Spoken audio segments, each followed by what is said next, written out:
You're single and living alone in a huge house. Of course the family should be able to use it, right? My younger sister, Kristen, said it without a shred of guilt, as if it were the most obvious thing in the world. Amid the clinking of champagne glasses and the cheerful laughter of relatives, her words reached my ears with a chilling clarity. Today was my 30th birthday. This $950,000 villa, something I had finally secured after launching an IT startup and working myself to the bone, was a symbol of my independence and success. The large windows reflecting California's clear blue sky, the custom-designed kitchen, the silence. Every detail was proof of my effort. And yet, in Kristen's eyes as she stood before me, there was not the slightest hint of respect. All I saw was a sticky, possessive obsession. Nothing more. Holding a glass, she strutted around the living room as if it were already her own and continued with words I could hardly believe. Hey, Denise, your company's doing great, right? Managing a place this luxurious all by yourself must be a hassle. I'll live here for you. You don't need rent from me, obviously. We're family. The gazes of my aunts and uncles froze instantly. Kristen's voice was unnecessarily loud, and the once calm party was suddenly engulfed in a heavy, oppressive atmosphere. I slowly set my glass down on the table and looked straight at her. Kristen, stop joking. This is my house. It's not a place for you to live. At my cold, firm response, my father, Robert, cut in. He stepped into the center of the living room and looked down at me with an intimidating air. Denise, watch your tone. Kristen is your sister. She's struggling right now, trying to start a new business. In this family, it's always been our principle that those who succeed help those who haven't yet. At his words, my mother, Susan, nodded slightly and joined in. That's right, Denise. Family supports one another. Don't you think keeping a house this big all to yourself is a bit too selfish? From the bottom of my heart, I was speechless. Every cent of the down payment, every mortgage payment, this house was bought entirely with the fruits of my own grueling labor.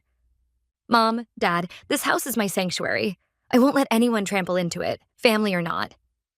When I said that, my father's face flushed red with anger. With trembling hands, he pulled his smartphone from his pocket and declared in front of all the relatives, Fine.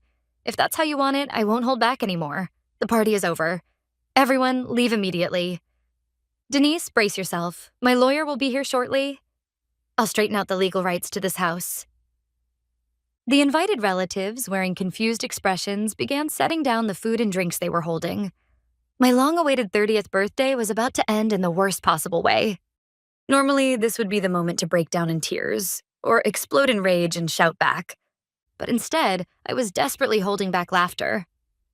As the CEO of an IT startup, I had reviewed countless contracts and negotiated with investors. The idea that my father could somehow legally straighten out a house that I owned 100% outright was simply absurd. I silently nodded, turned my back on them, and walked toward the kitchen counter. I poured myself a glass of chilled Perrier and took a sip. The sharp sensation sliding down my throat cleared my thoughts even further. Hey, Denise, didn't you hear? Dad is serious. Kristen called out to my back in a triumphant voice. She was still in her mid-20s, unemployed, having burned through family money under the banner of finding herself. She came to stand beside me, gazing dreamily at the illuminated pool outside the window. This house has 3 guest rooms, right? And that walk-in closet in the master bedroom, it'd be perfect for my clothes. You're always working anyway, you just need a place to sleep. The smallest room is enough for you. The rest of the space should be used effectively by the family. That's the rational choice, don't you think? Without putting my glass down, I glanced at her sideways. You might want to check whether your definition of rational actually matches what's written in the dictionary. Kristen, I'm not giving an inch. At that, my mother approached with a sigh. Wearing the mask of a loving parent, she reached for my shoulder, but I smoothly stepped aside. Denise, don't be so stubborn. Living alone in a space this big, that's lonely.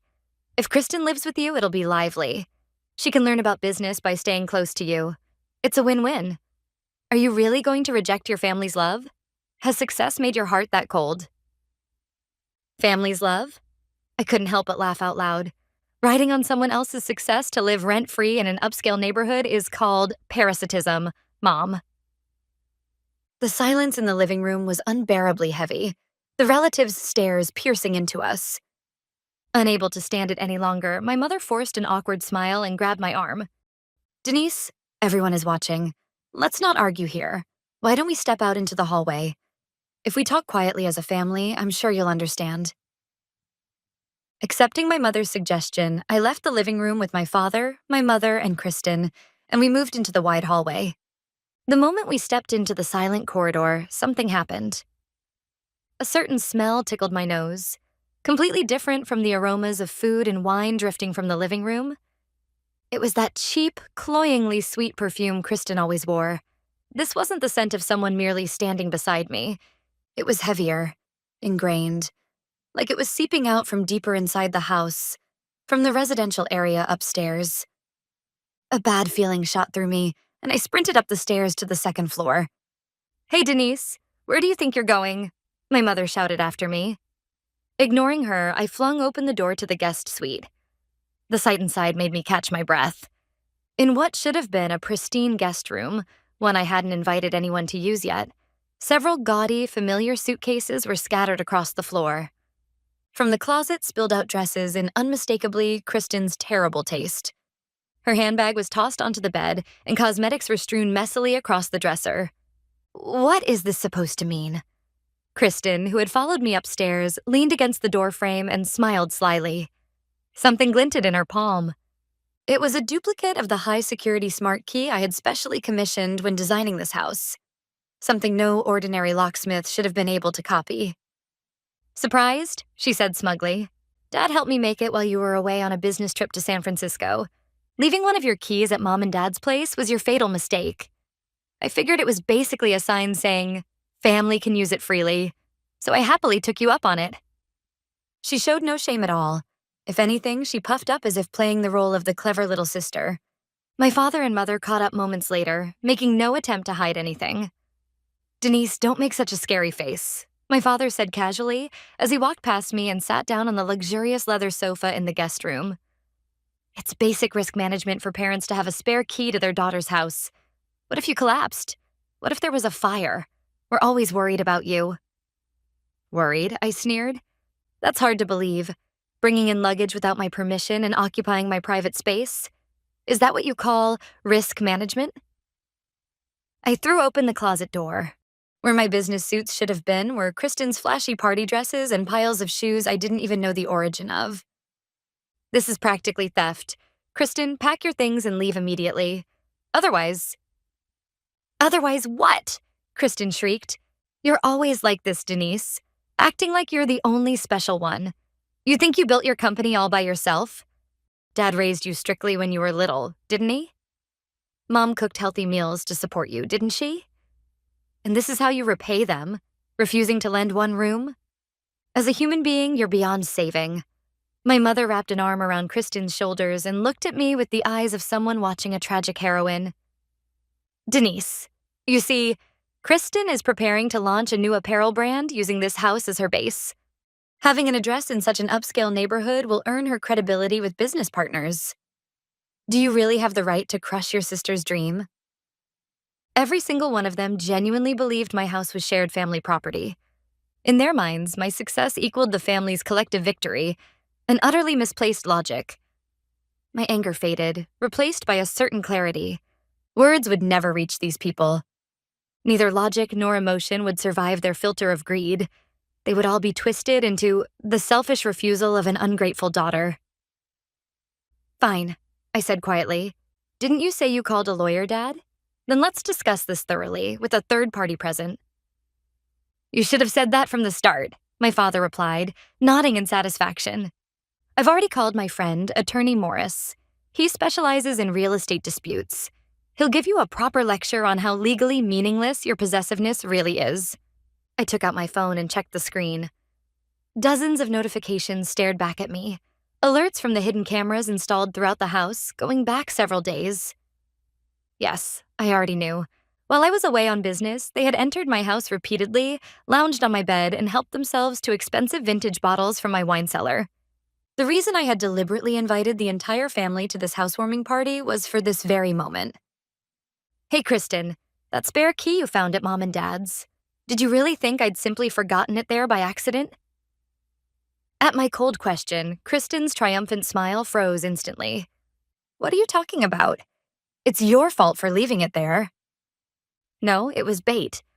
I knew from the beginning that you'd copy it and start invading my house while I was away. Anticipating risks several moves ahead and acting first. That's what I do best as a business owner.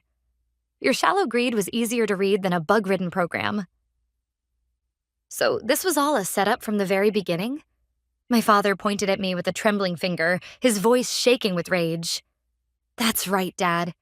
I didn't gather all the relatives here today to celebrate my new house. I invited them so that, in front of a large crowd of witnesses with no escape, every single one of them could watch you dig your own grave. This party was a perfectly designed trap, one I set to bury you socially. I said this over my shoulder as I walked back down the stairs. When we returned to the living room, the relatives were still there, unable to leave, frozen in awkward silence.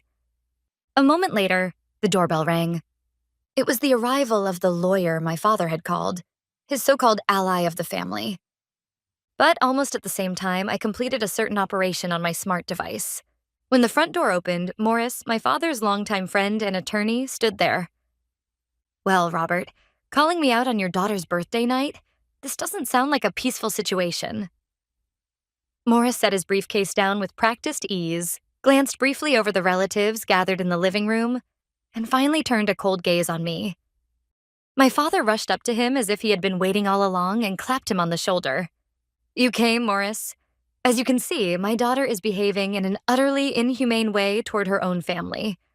I want you to clarify the ownership of this house and proceed with the legal steps necessary so the family can rightfully use it.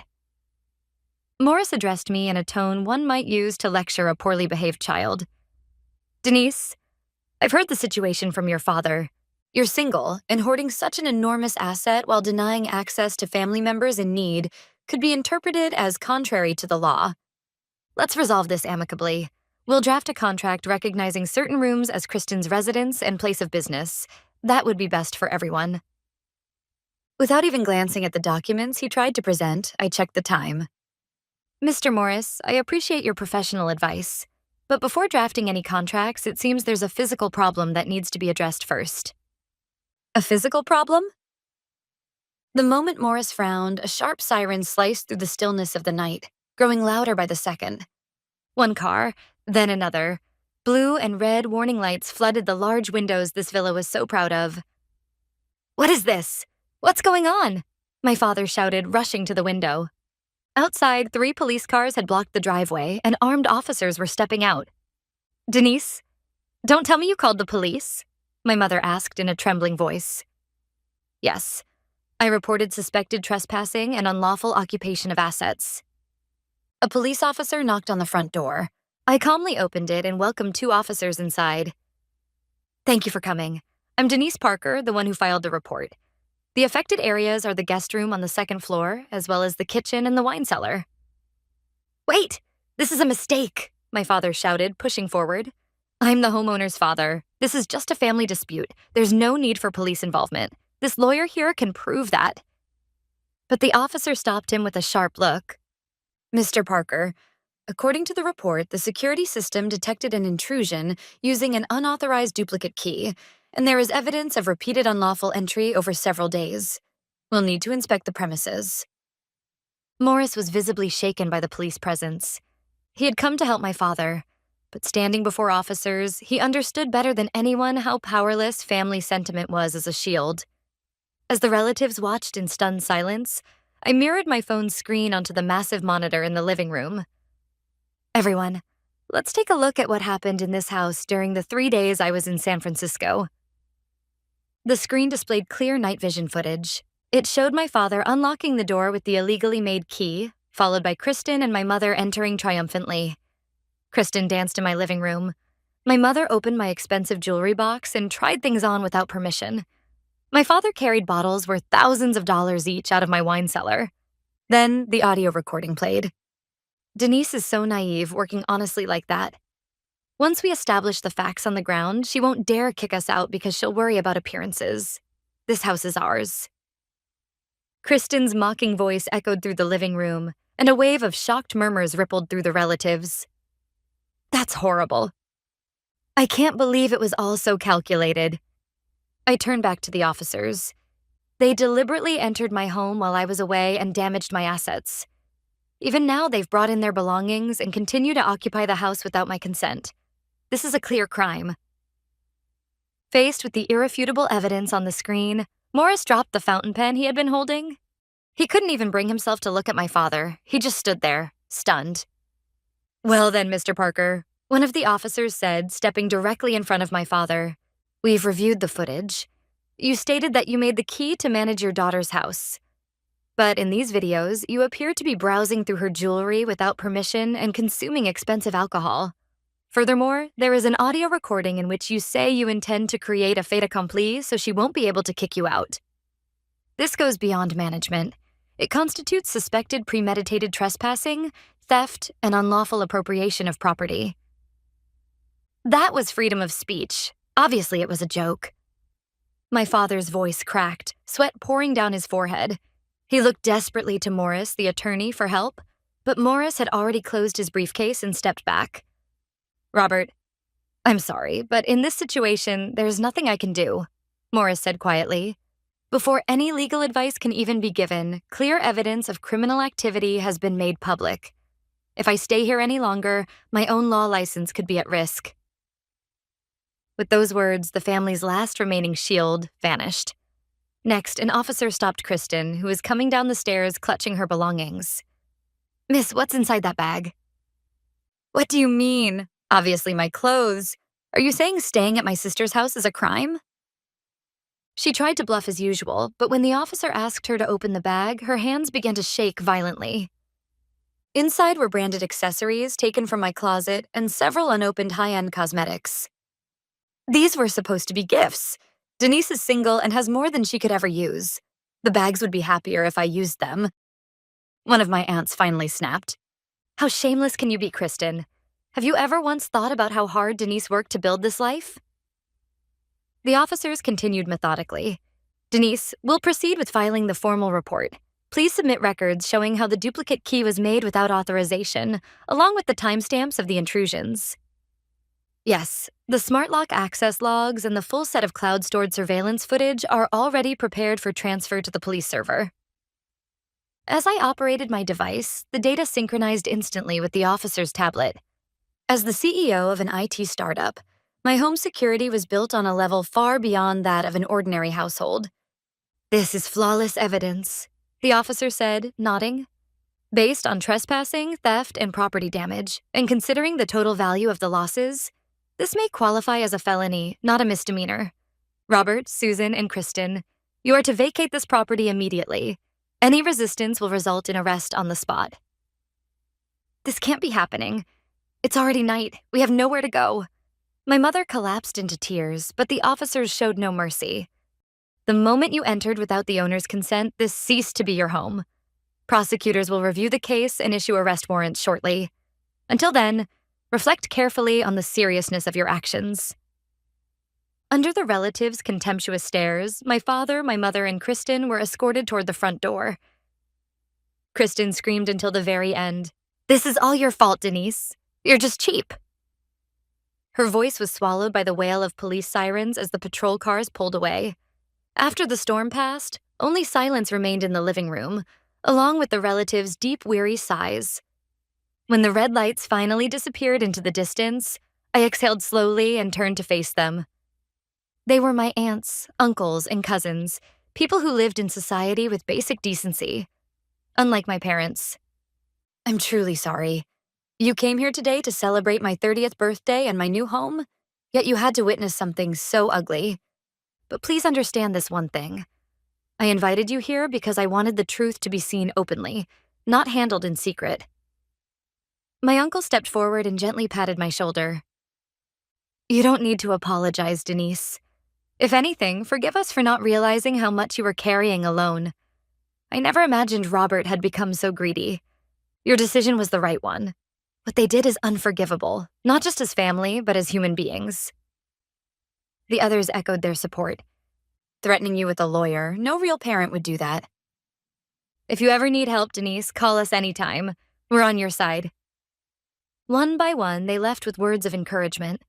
When the last person closed the door, I stood alone in the center of my spacious living room and looked around again.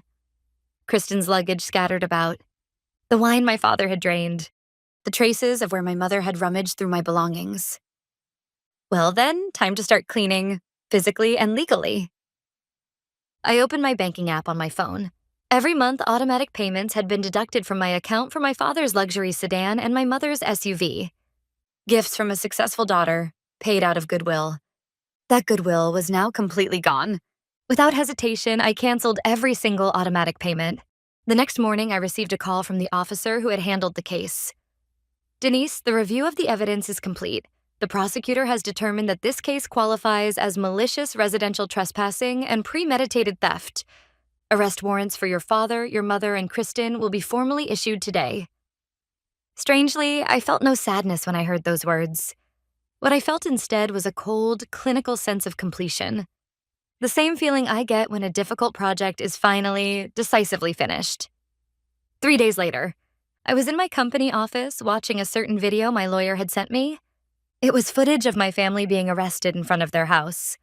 As neighbors gathered to see what was happening, my father, Robert, was being handcuffed, shouting over and over, "This is my daughter's harassment. I'm innocent." My mother, Susan, collapsed in tears, covering her face, while Kristen thrashed wildly, resisting the officers with her hair in disarray. The people who had once seen me as nothing more than a wallet or a safety net were now facing the consequences of their own crimes. That scene was the best birthday present I could have asked for. That afternoon, accompanied by my lawyer, I went to the detention center's visiting room.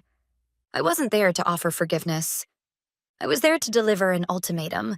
Behind the thick acrylic partition, my father looked shockingly aged after only a few days. The styling product that once kept his gray hair immaculate was gone, and he was still wearing a shirt torn during his resistance to arrest. The moment he saw me, he shouted, "Denise, what have you done? What did you tell the police? Withdraw the charges immediately. This is a family matter, isn't it? We just visited your house, that's all." His eyes, swollen from crying, pleaded with me. "Kristen is so remorseful now. She's still young. If she gets a criminal record, what will happen to her life? Are you really going to send your own sister to prison?" I stared straight into his eyes through the acrylic barrier. "You still don't understand. I didn't call the police because you visited. I did it because you systematically tried to destroy my life, my work, and my privacy.